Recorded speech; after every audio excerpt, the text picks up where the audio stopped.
Hello everyone, welcome to supplychainway.com. In this video I am going to share with you a real life case study on the retailing sector.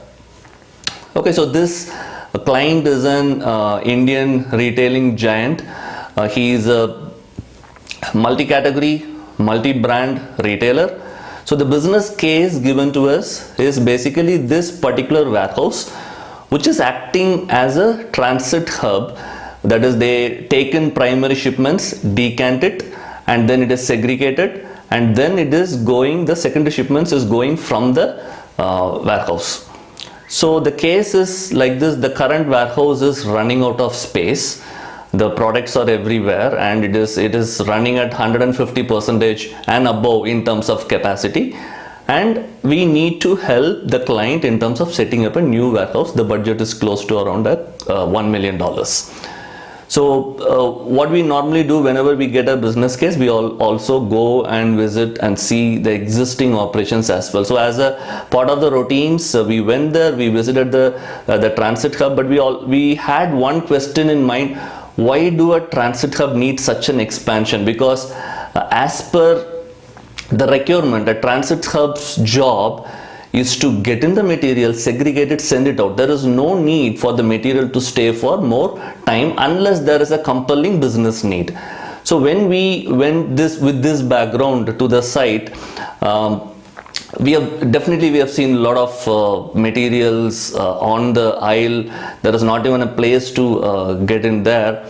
And then what we have seen is, as per the business processes, we felt that there is additional material sitting in. So what we went and told the client is, as a part of the scope, let's start with this, evaluating the current one. Do we have time, and all those things discussion happened, and we got a positive response from the client. So the business scope has become now like evaluate the current business and see what best can be done, and then move for the expansion. And we also didn't have much time. We got ourselves 3 weeks to take a decision on this one. So what we have done is, on this transit hub, there is one metric which actually tells the entire performance of the transit hub. That is the throughput time.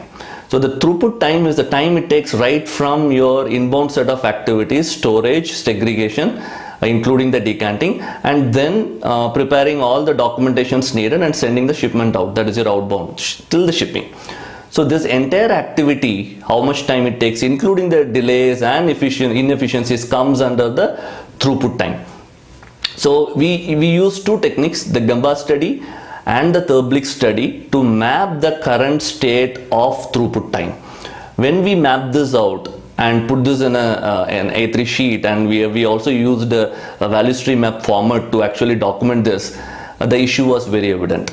There were a lot of issues in terms of non-alignment between the supply and the demand side, that is the primary and secondary, which is demanding the transit hub to hold more inventory. The second one is that there are a lot of series of activities which actually increases the throughput time. These two put in a lot of pressure on inventory, and actually that transit hub was holding 10x of what ideal inventory has to be stored in that transit hub. So that was a real positive for us, because definitely this problem is solvable. So once we have done with that, we worked with the supply side partners and the demand side service fills. So what is the service fills and commitments given to the customers, and with the supply side partners, we first and foremost thing, we align the supply and demand in terms of timelines and capacities, so that pressure of inventory, additional inventory which is needed, was taken out.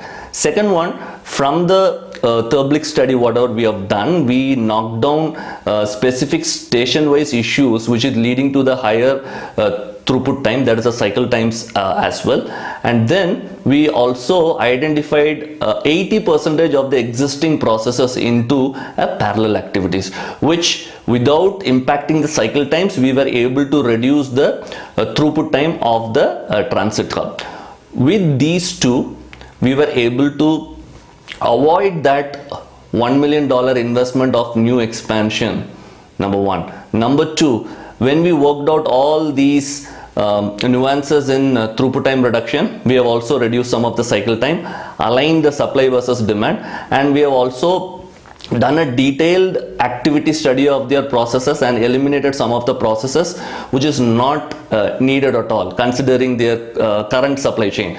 Including all these things, we have created capacities for next 4 years basis the growth plan of the retailer. So that summarizes what happens in this project. The key takeaway: throughput time is a one metric which defines the performance and efficiency of a transit hub.